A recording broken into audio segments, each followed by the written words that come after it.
That took longer than I wanted. Let me catch up with everything. Let's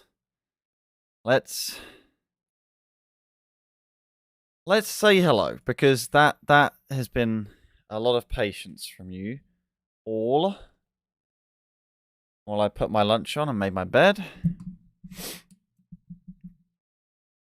Because today has been a weird one. But not a bad one. We are here for week 13 of the Smiles Go for Miles Draft League. As you know, as I'm sure you know at this point, I'm the one who needs to catch up with you guys. We'll be starting with the Miles Conference today. For reference, we'll be starting with the Bradford Bulu against the Fishponds SuperRods, which is a bit of a nutty one.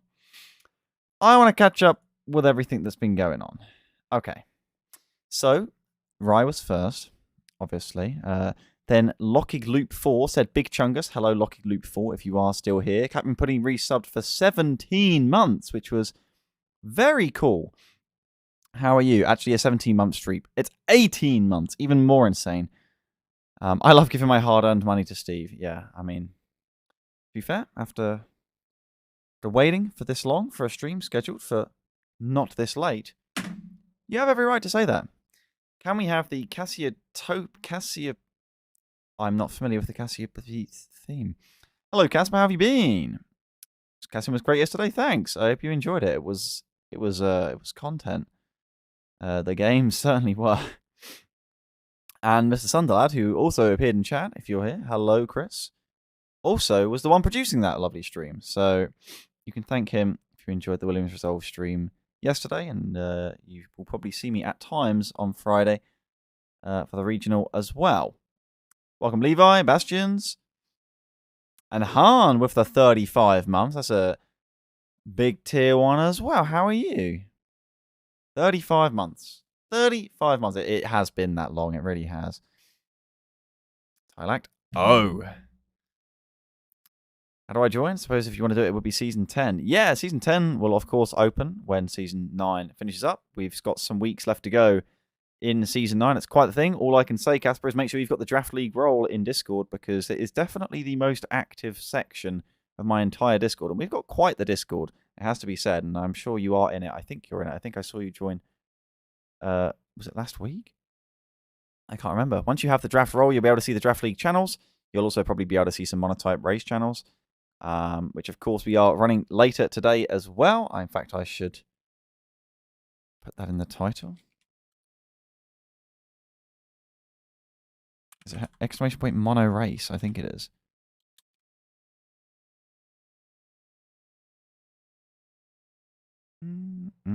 Look at the Scousers go. Yeah, we got the Merseyside Mimikyu at the top of the Miles Conference, but they play the Gloucestershire Gallade this week. We're going to see that matchup as a big matchup on the stream. In fact, I think it might be our second match of the stream, I believe. Our first one is the Bradford Bulu of Tim, objectively Tim, up against Sigmoid's Fishponds SuperRods. Fishponds SuperRods without a win as such. And they have the bye win over the Newcastle Nimals, but this is a target fixture for them. I'm very excited to check it out in terms of what's going on in the Miles Conference. It's pretty chaotic. We got a nice, relatively spread, even distribution, except for the fact that it is absolutely, completely up in the air what's going on with playoffs, even, to this extent as well. I think most people would assume the Portishead Ponyta to be okay because they're on a 6-win streak, and we know they're going to be 9-4 because they have their bye week against the Newcastle Nimals this week too. So they will be 9-4.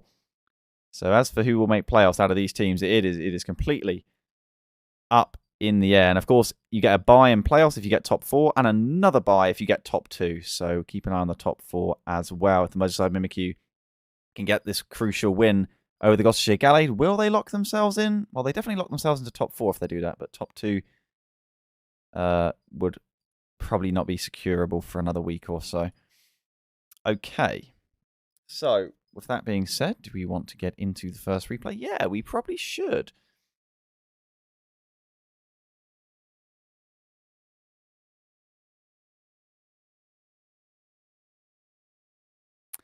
Let's do it. I'm in no hurry. I'm very happy to be doing this today instead of last night, where it would have been a bit panicky, or yesterday afternoon, when it would have been incredibly panicky. Instead, we got all the time to talk through plays, talk through replays properly, because as late as this stream is going to be, this stream will be at least 2 hours, and you can imagine that we'll be live for just about 2 hours later from 7 p.m. as well with the monotype race. That's good to see. We've got the same 6 out of the Fishpond SuperRods, but will they be different sets is the question. Well, the Mega Sableye has been brought for Tim. He's got the Seismitoad as well. Potentially, is that Water Absorb as some sort of a counter to the Crawdaunt clicking Crab Hammer on everything? I think it might be. We'll see, though. As opening up from both sides is that Sableye, looking to get the Mega off. Perfect. You're always looking to try and get that Mega off with Mega Sableye to bounce back any potential hazards which could be coming, but they are not. It's a Heavy Slam, well read by Sigmoid, but he is going to get, in fact, a knockoff prediction, probably predicting the Aggron to switch out, but it's not to be. Going to taunt the Aggron, which is a play. You don't usually see Mega Sableye run taunt because it bounces back almost all hazard moves, but I guess it stops any recovery or resting from the Aggron. As out goes the Aggron, out goes the Sableye, and in comes the Landorus, looking to try and force a switch, although to be honest, Aggron can probably stay in. It's just that it won't be able to one-shot in return because of Intimidate. If it had Ice Punch, and it's Superpower. Crawdaunt hard switched in on the Landorus, which if it's EQ, it's getting hurt big. Superpower and U-turn, both killing. And the Crawdaunt is gone immediately. Goodness gracious. Do you guys want the fixed music, by the way? Do you want proper music? Maybe you want the proper music. I think the proper music would be appreciated. So I'm going to get the proper music. There we go.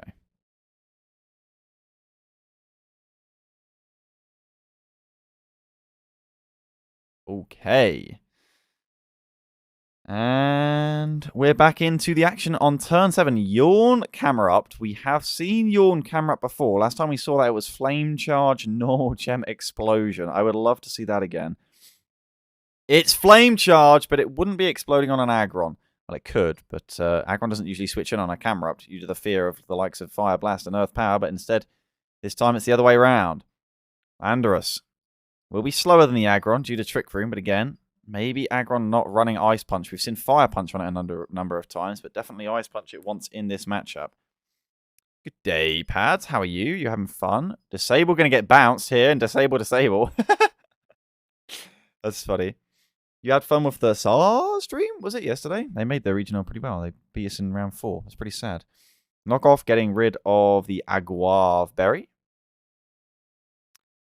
We've seen that be a free quick recovery option. As in fact, Moonblast is enough to kill the Sableye from here, who's been a bit greedy without clicking recover. As Moonlight will heal up the Cresselia for now, but it is Toxic. And of course, the all-important Toxic that stops it from sitting in front of everything for an extended period of time. Now, Aromatisse is going to start going for Calm Mind, but there is a Mega Aggron. That is optimistic. So we stay at the 6v5. Another switch forced. Heavy Slam does a lot to Seismitoad. Didn't realize Seismitoad had been on the Weight Watchers that much. As Cofagrigus forced in on a potential Scald, but it's actually Drain Punch. Okay. And now Knockoff. We've seen Cofagrigus not running any bulk time and time again. Considering it sets Trick Room, I really want to know what its spread is. Maybe we don't see anything. I mean, we knocked off the Salic Berry. Disable will get rid of the Earthquake. And Knockoff will kill the Cofagrigus anyway. Alright. Here's Latias. Can probably kill from here with the right move. Might be dropping a Draco on the Landorus. Who knows? As it is Dragon Pulse. A lot of damage.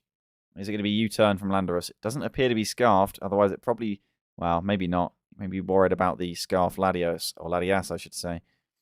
And it does switch out on the Aromatisse. Not that it tends to pack many things to two-shot it.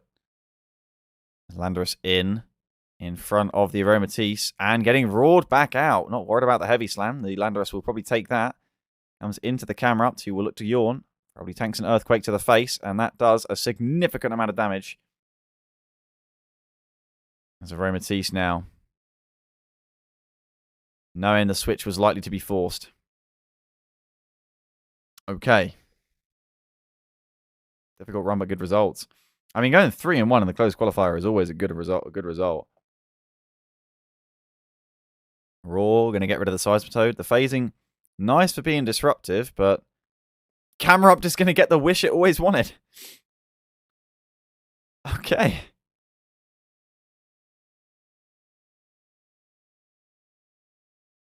There's Latias. In. Oh my goodness, the U-turn is there. That looks like it is probably banded Landorus, as in comes the Kyurem, not being too suspicious at all. Reveals the Scarf. It was not Scarf Latias. As in comes the Aggron, knowing that's Scarfed. Night days. It is, of course, the Zoroark, and it's going to be able to pick up the kill on the Seismitoad. All right. Not a 6-0 for the Bradford Bulu, but they're still in commanding position. Except Dave has fallen to the Night Days. Unable to tank the hit. You'd think maybe the Aromatisse, but Dave wanted to try. Wanted to try and explode, probably. But now the Rio Aggron is in. Yeah, that is a tough run, you're right. Oh, the Brawl is going to... That's how you use Baton Pass, but not get to... Oh! Yeah, that's Aggron for Aggron right there, I think, is definitely legit. The Toxic, Tim has seen through the illusion to see that it is indeed... Ooh, the crit Flamethrower. Hello, Demphis, for 63 months.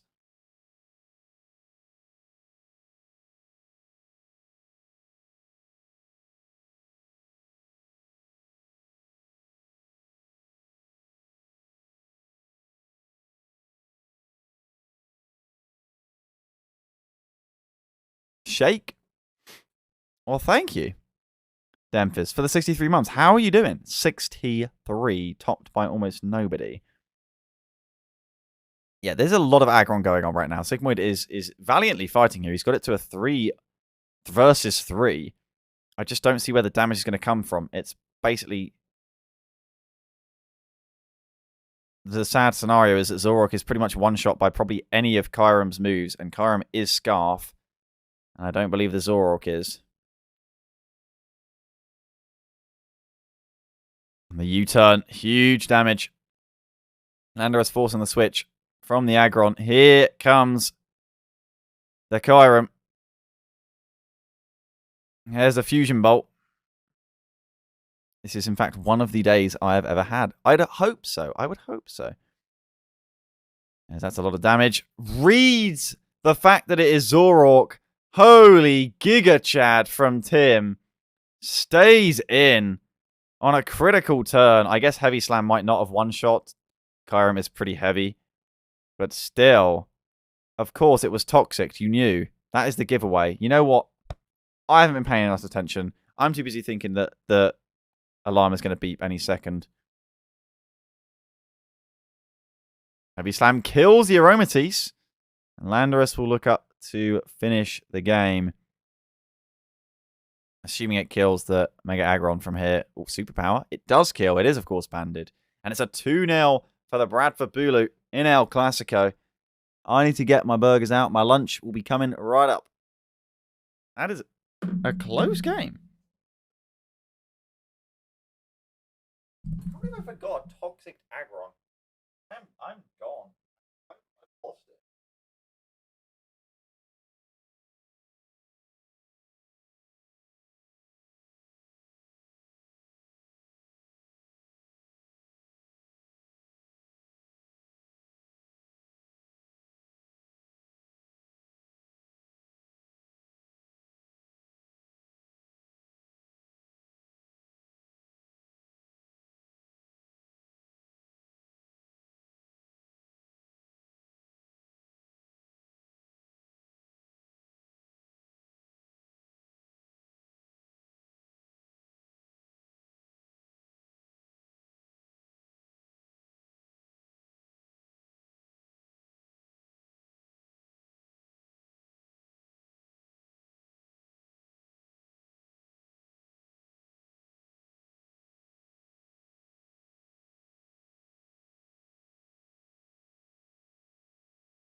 Right, we're back. That was a lot of a shorter interval. And Tim has got a win on the board. Unfortunately for the Fishpond SuperRods, their main competition, now the Mundle Munchlax. And I'm excited to see how that develops. Our second game is indeed right at the top of the conference. And it's a Gloucestershire Gallade challenging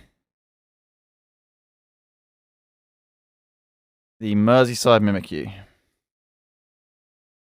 It's, of course, a very heated matchup, and I'm incredibly excited to watch because it has been greatly discussed over the course of a week in Discord, non-stop, back and forth about Negaladios and Weavile. To which I'm sure there's a Chatot and a Primeape.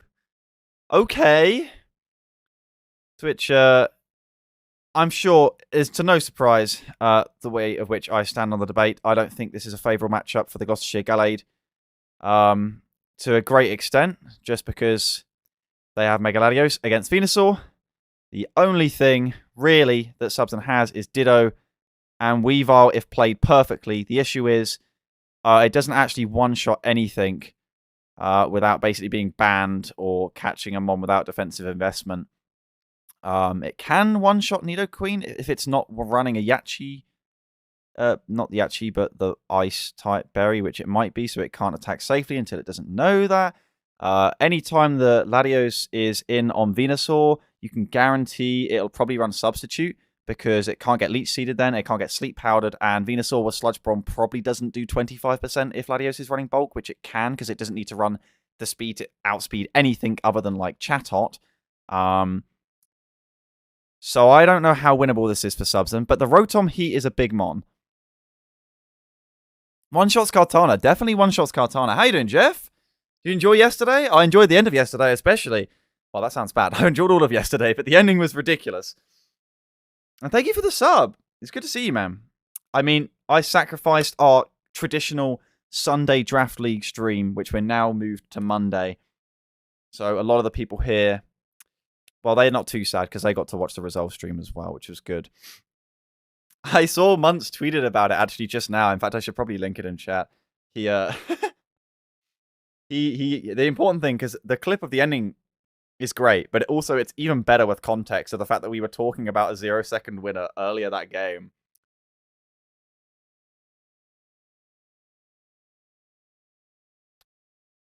Well, I don't know. I'll look at his matchup. So it's got Scarf, Boomburst, Chatot, which is probably going to get ruined by Scarf Greninja or Scarf Kartana. Mandibuzz switches in, not on a lot, potentially Venusaur, because it can just U-turn out them and force momentum. The Primarina and the Rotom Heat are actually the two most important ones for the Gloucestershire Gallade, but I just can't see it. This looks like a very difficult game. But what's the Primeape doing? It might be like Banded. Does he get like Aerialace? I mean, I guess it's just there to be Scarf and outspeed Weavile and U-turn. I guess that's it. Subson requested a song request. Curb Your Enthusiasm. Well, that's an interesting request.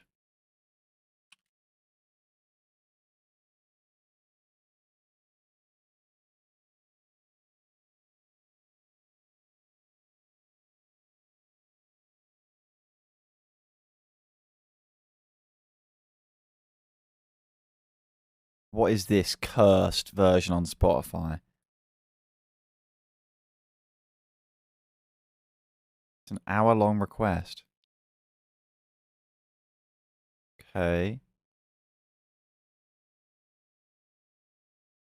So Primeape opens up, right? Yeah.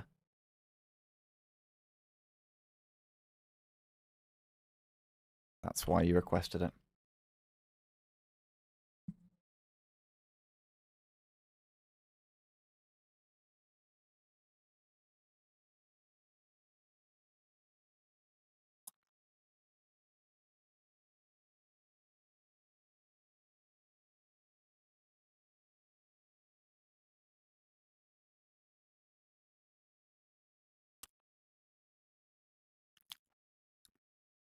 Sorry. When did Primeape get Final Gambit?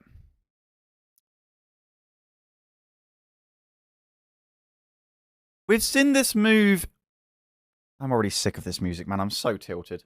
We've seen this move like 2 or 3 times ever. Rotom Heat, of course, with very low base HP. This is a dream turn 1 for the Motor-type Mimikyu. I mean, the battle's not over yet. So in comes a Kartana. I'm assuming both Scarfed, outspeeds, and one-shots Chatot because it's Chatot. But I guess Subson felt like he didn't have a switch in left at this point. So now in comes a Kartana to try and force a speed tie. But Rai has Mandibuzz, so it doesn't need to risk that speed tie. So now, then Mandibuzz gets the free U-turn on Primarina. And now this is going to be Nidoqueen to force a switch. But there's no switch into it that's safe. So Venusaur comes in. It's Earth Power. That is a lot of damage. Maybe it outspeeds, I don't know. But immediately back in comes Primarina, which also takes over 50%. Now it's over. This has been a demolition job from Rai. A perfectly orchestrated... Weavile does one-shot the Nidoqueen, but at this point, the Mons aren't there to trade Switch Initiative with. Subson doesn't stay in, understandably. And instead, it's a hard, completely unnecessary BM double from Rai, just to literally assert dominance right here. Does not need to do this. Just wants to shove it down Subson's throat. Holy shit. Doubles into Latios on the Venusaur switch. And then subs in its face. This was not a game. This was not a contest. This was mutilation. And the Gloucestershire Gallade have just been ratioed back into fighting for a playoff spot. Hidden power fighting, of course. Of course it has hidden power fighting. This mon is very balanced. But it will be switched out, probably. Mega Latios gets hidden power fighting. I think we should ban it. Not any other mon can use that move. Subson just forfeits because, like, yeah. I'm done with this stupid music, Subson.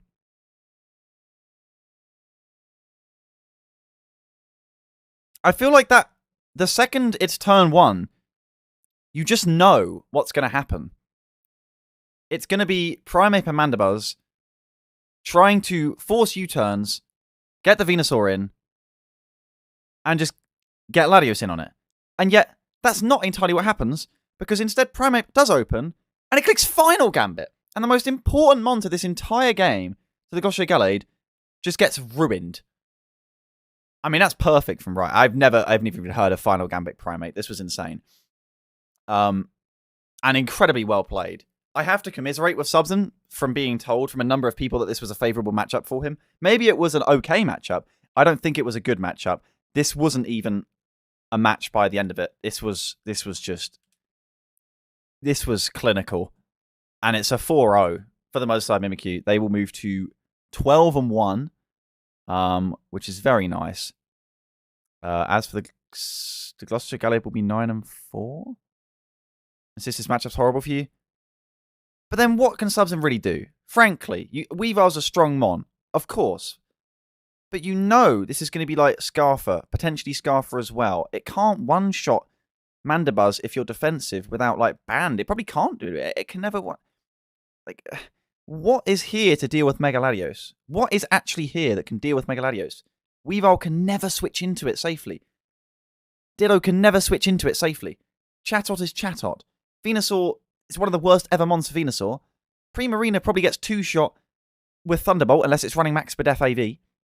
So then there's a Rotom Heat, which doesn't really want to tank a Draco. Of course you have to predict, right? I agree. But then why do you need to predict when you always force a switch so you can just click Substitute? Then you don't have that one problem. But hey, that was actually a really good battle. I was very entertained. We have the Nottingham Noivern.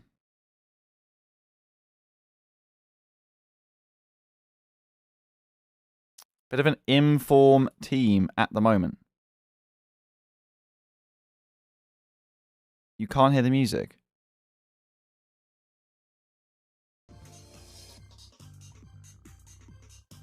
Could you not? Did Subson just request a song and I listened to like that the whole replay and he... I'm sorry, Subson, bro. That's on me. I'm not listening to it again. I listened to it. That's what you need to know. I ain't watching it. Maybe we can bring it back for the featured match this week, actually. So, this is a very exciting matchup as well, because we've got Reminder.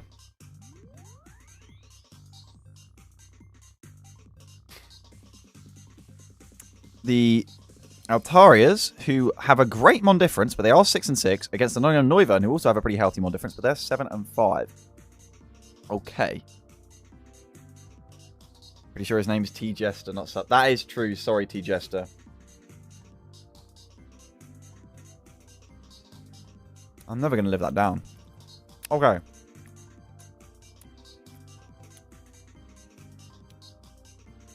Are you winning, son? Yo, Spirally, what's up? So, are we going to get the Scarf Goodra? I have a feeling that we might not get the Scarf Goodra this game. I mean, it does outspeed Talonflame, but surely it has a lot of value in Fire Blasting and Sludge Waving, mixing it up, but also Clefable kind of eats that anyway, so it might be the Scarf Goodra.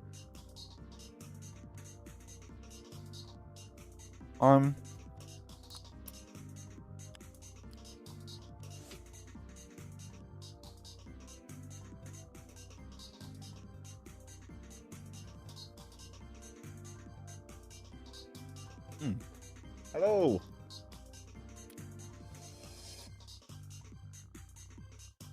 Lorna is back, everyone. Everyone say hi to Lorna, even though you can't see her or probably hear her. I don't know if you heard that, actually. So we've got Zeraora, Moltres, Mienshao. There's a lot of fast offense. Exploud rips this Clefable Ferrothorn to shreds. There's no switching because of Scrappy. What is Ariana's plan here, actually? I mean, a Talonflame is a humongous threat, but obviously it's only as good as its health. Even if it's Z Brave Birds the first time. Zeraora is going to come in. There's also Intimidate from Mawile if it needs to be sacked off. The Moltres Spring is kind of cool as well. But this looks rough for the Altarias. They're going to have to pull something out of the bag here. What do I know? I don't even notice when Aggron's toxic. It's a nice start here with the Rotom, who goes for the Will-O-Wisp, expecting a Volt Absorb. Zeraora to come in. Here is Exploud instead. Takes 31%. What does it go into? Ferrothorn. Well, it depends if it's predicted or not. It is predicted! Oh, dear. And I'm assuming this is like Specs. That is an Alpha Chad read from Exploud. And Ferrothorn is gone. Parting shot from the Persian. Ariana needs something now. Clefable coming in. Looks to try and T-Wave rocks. Moonblast. Actually, a lot of damage. That looks like Life Orb, Magic Guard, Clefable. The Moltres. Supersonic Sky Strike. Crit one shot. You have to imagine that crit probably mattered. Which is massive because there's no T-Wave there. No rocks. That was not what Ariana needed. Not in this battle. Not after that start. 62% chance to OHKO without. Was it not Spadef? Clefable? I guess it was max HP, max attack. This poor thing. It is Scarfed Goodra, by the way. It is Scarfed Goodra. Putting in the work.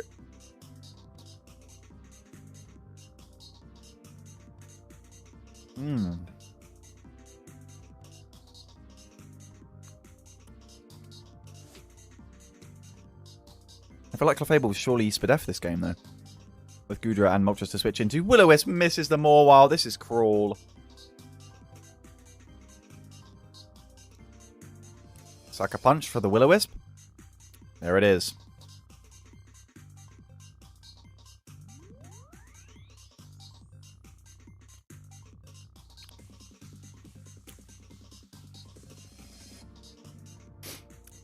This is Goodra the Goodra. Looking to drop another Draco. In comes Rotom. Might live one. It's Thunderbolt. He'll definitely live that.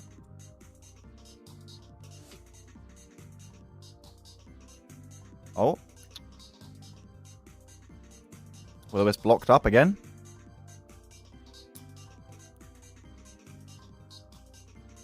I mean, Rotom's going to have to Pain Split eventually. But it's got Hex. Pretty cool. A lot of damage to the Goodra. And now X-Cloud in. Is it red? No, it's not. X-Cloud will claim a soul.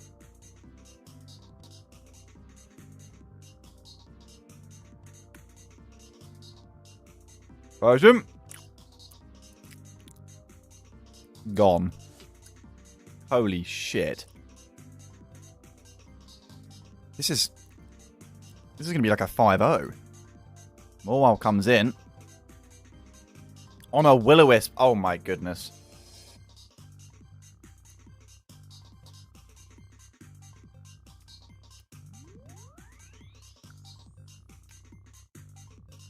Burn and Colbert.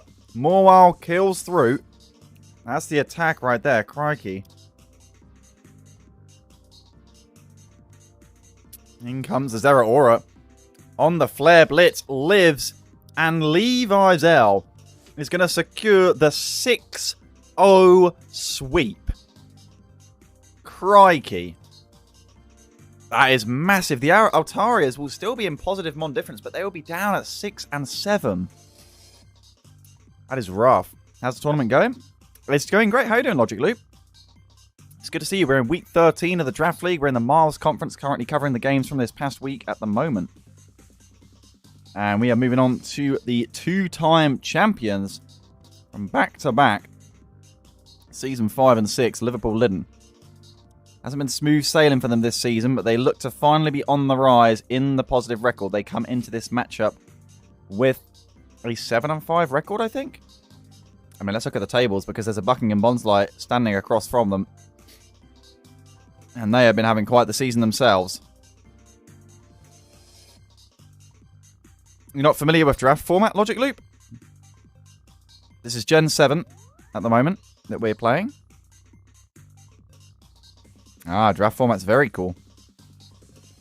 So, the Liverpool Litten in 8th. They are 7-5 up against the 10-2 Buckingham Bonsly. It would be weird going into this matchup to consider the Bonsly's favourites, but with 3 more wins right now and 31 Mon difference, I guess that's what they are. Alright. So, the Cryogonal has come to the party. It is a relatively decent switch-in for the Greninja, I guess. Has access to Freeze Dry, which absolutely nothing this game resists. So I think it's fair. Tradition says that Joe will open up with a Tornadus and get smacked by something with a Choice Scarf.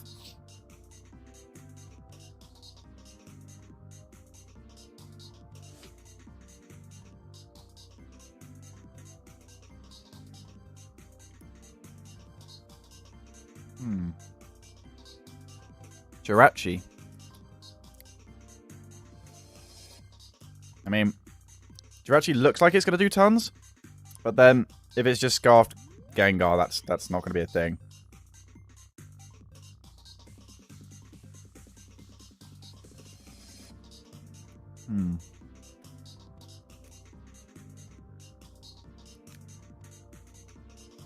Accelerate hits 350, but it probably does one-shot Tornadus, regardless.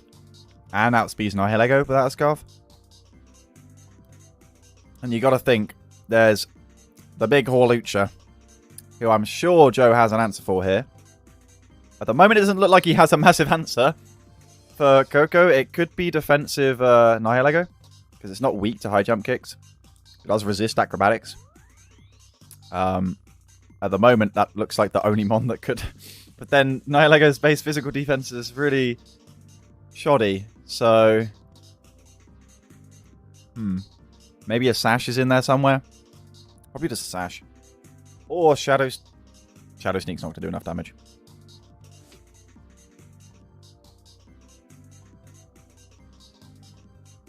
Okay. Alright.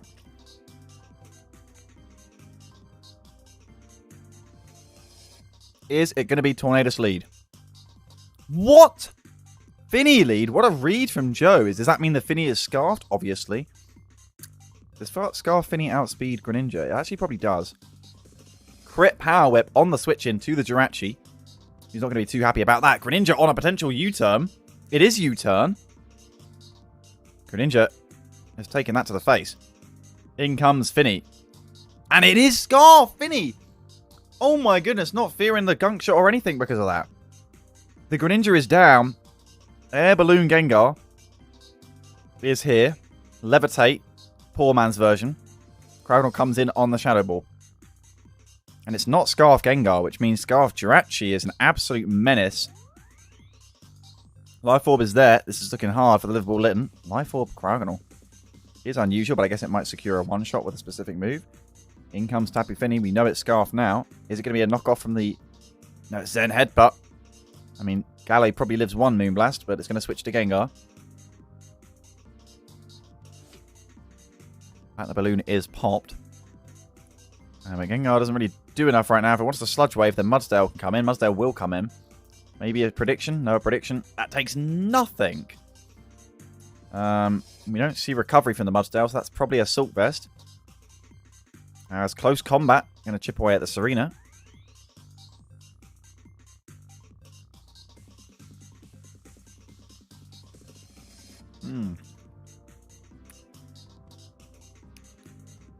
Oh.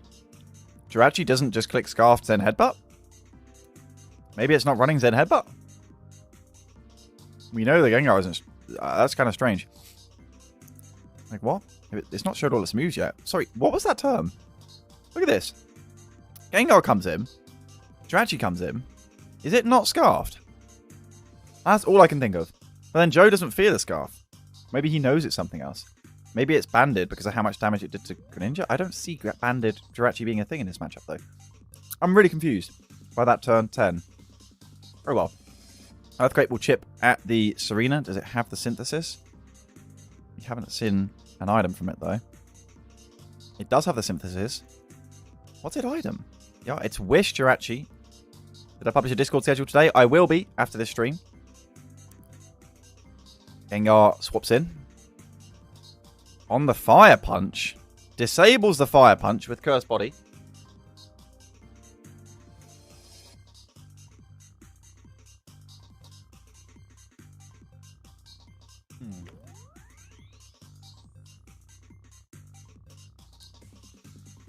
Okay.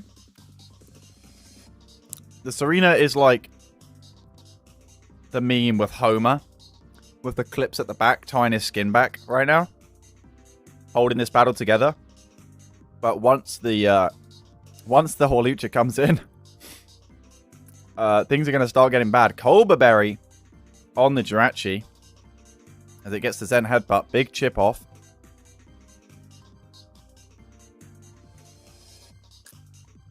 Knock off again. Not doing all that much. Zen Headbutt cleaning up the Mega Gallade.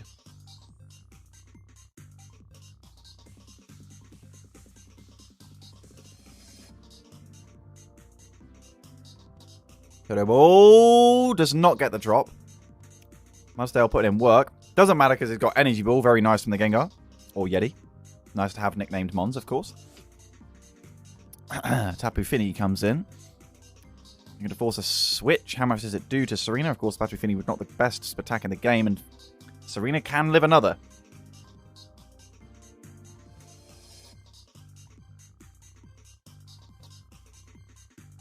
Alright.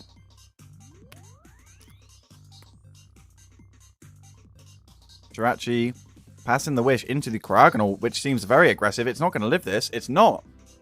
Alright. Big mistake from the Bonsly's and the Liverpool Litten punish. Catching that greedy switch. Well, in comes the Hawlucha now. Swords dances and Serena stays in. Has it got the berry? Crits with Zen Headbutt. Oh my god. Maybe there's a chance for Joe here. It has got the berry. It lives the acrobatics. And it takes out the Hawlucha. Okay. Scarfini still a huge threat. Let's not forget about the Accelerock either. Kills with the Fire Fang.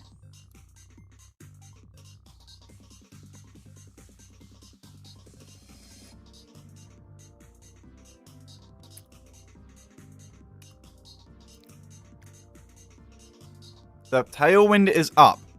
Sacked to get it up was the Tornadus, who is still searching for a meaning in life. So in comes Nihilego now. Can it one-shot? It can't. Grass not nowhere near enough. Drill Run kills. Holy moly.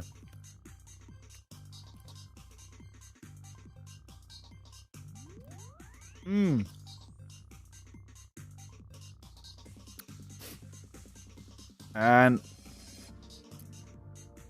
what? Does it not have Accelerock? I guess not. The Scarfini is going to have to clean it up. And it will be a 1-0 for the Buckingham Bonsly, who will stay in pursuit of the Merseyside Mimikyu. And with Liverpool Litten, drop down to just one above positive again. But that was a very good battle. And it looked very hard. At least with the roster matchups, certainly the ones that were brought. Well, that did seem Bonsly favoured, but again, we talk about that all like it matters in the big scope of things. We always knew the Bonsly's draft was very, very, very, very strong. That was good. He took a Accelerock off 2 seconds before the battle. Well, we'll never know what that last move was. The Yorkshire Yanma, who are, bar the Merseyside Mimikyu, the most informed team in the conference, technically speaking, but this is a huge test here against the Super Hoopa. What a matchup it is. In fact, of this, as a reminder, oh, look at this battle. This is brilliant. The Yorkshire Yanma up to a positive Mon difference now. Of course, I should say the third most informed team, because the Portishead Ponyta are on a 6-win streak.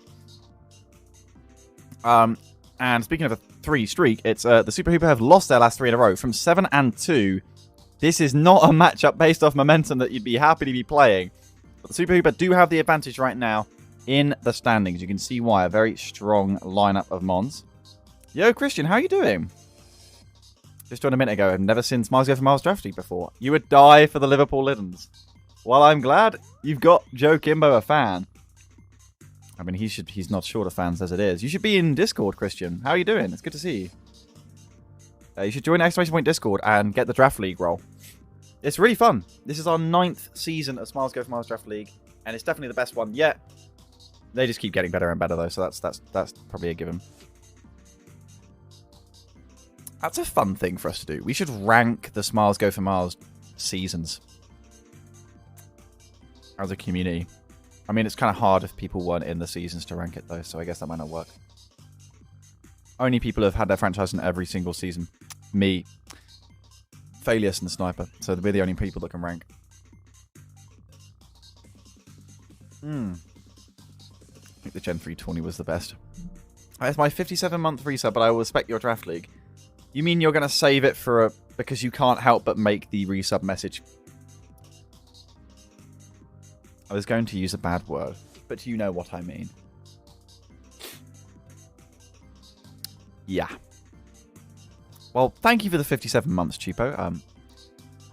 Hope you're having a great day. That wouldn't be made better with a resub message. Let's have a look at this matchup. I haven't really digested the Mons so far. So we've got the good old Eel. I'm always a big fan of the Eel. It's got pretty free volt switches in the sense that Mamoswine doesn't really want to switch in on it.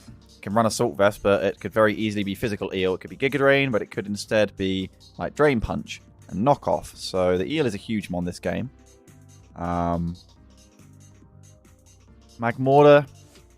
I feel like it's going to struggle to have as much of an impact.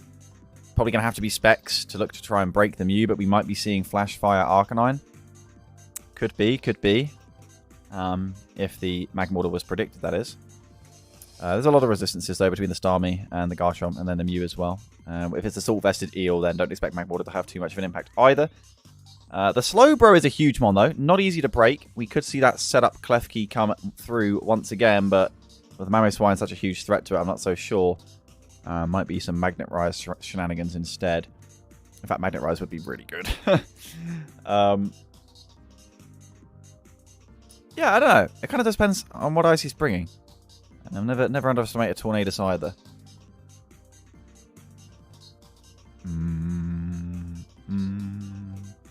Yeah, we should just order them. Just do it. Just make it. It'd take like 10 minutes on a spreadsheet. Just put the seasons in order without seeing what the other people did, and best average wins. Okay. Lefty's in. Against the Tornadus. Is it going to be a light screen or a reflector or a T-Wave? It's a T-Wave. Well read by Nelson. So you get a Thunderwave that Tornadus, understandably. Forcing a switch to the Eel, and the rocks are put up. Very nice from Nelson. In comes the Liepard, but that could be a bit dangerous if it's Drain Punch. It is Drain Punch. It's a lot of damage on Liepard. How much? He's going for the Z. This could be a lot of damage, especially if it's physical. Black Hole Eclipse. 40%. And U-turn just gets rid of it. That is the power of Eel, I'm afraid, right there. That Assault Vest, it certainly looks like it. Liepard, gone. No Prankster T-Wave for the mons that really aren't that helpful to be Prankster T-Waved anyway, but no phasing and annoyance. So Flash Cannon, over-prediction, was understandable from Nelson. He felt he needed to get some ground in the battle. Icy detected. He had a feeling that maybe Nelson might over-predict. Stays in with the Clef Key. Maybe it was Sugarberry, I don't know. And gets the Flash Cannon one-shot. Perfect play from the Yorkshire Yanma. Imagine that Icicle Crash flinched. And down goes the Mamoswine in one. Is that comebackable from? I honestly don't know if it is. Garchomp has just been let off the chain. Here comes Mega Altaria. It's going to look for something, but it needs to be like Facade or Sub, because this Mew is just going to Will-O-Wisp or Thunderwave it. Here it comes. Its return. Doesn't crit. Mew lives. Gets the Will-O-Wisp, and it hits. There you are. One day, someone will run Facade Mega Altaria. Never been able to draft it. I just really like Facade Mega Altaria. It's a bit unreliable. But it can be incredible. Double Dragon Dance. This is a speedy Altaria. But it's outsped by Starmie. Heal Belt is lovely. That's cool. But, like, Scarf Starmie has just saved from the Altaria shenanigans. I mean, of course, I guess Klefki could Prankster Thunderwave it. But still, Scarf Starmie is a cool bring regardless. Substitute Magmortar. Sub Belly Drum? Oh, but it's going to be in extreme speed range, assuming Arcanine has it, right? Mew goes for the soft boiled, though. Meaning it's not going to have a sub, although Scarf Starmie can still break the sub. That's a sick tech from Nelson, but I think Icy should be able to deal with this. Who's he going to keep? Yeah, he's going to break the sub with extreme speed. It was Intimidate Arcanine. There's no item or move that could save Magmortar right now. Scarf Starmie, too much. I mean, Mach Punch could do a lot of damage. Potentially crit, who knows? Although, I doubt it's running Mach Punch if it's already running EQ. Certainly probably shouldn't be, given that it's running Salicberry. And Thunderbolt putting in work here. From the Starmie. Water types with Thunderbolt. Pain. Absolute pain. 42%. Tornadus comes in, looking for a consolation. It may do indeed get it. As it gets the knockoff kill on the Starmie. So it's down to a 3-mon deficit. The mon difference incredibly important. Every single mon making that difference. That is what mon difference means, of course. Heat Wave kills as well. No Prankster T-Wave from the Klefki. A bit of greed. What if this is Hidden Power Ice? If this is Hidden Power Ice and crits, we could see like a tie. It's not. And a kill with the Draco Meteor. Picks it up. It's a 2-0 win for the Yorkshire Yanma. They will move to 7-6 with a 4-win streak, bringing the Super Hoopa down to a 7-6 as well. What a run from Icy Boy. Poor Nelson. Played relatively well that battle, but the Mamoswine staying in. Not, just catching itself, over-predicting. What a critical turn that was. Bit of a 50-50 moment. Who makes the team graphics? Yeah, the logos I make. I've made every logo you see on the stream other than the Fishpond SuperRods and the Scotland Samurott. But they're fun to make. Apart from when you make them and then people want them changed. Because they've moved or something. And understandably,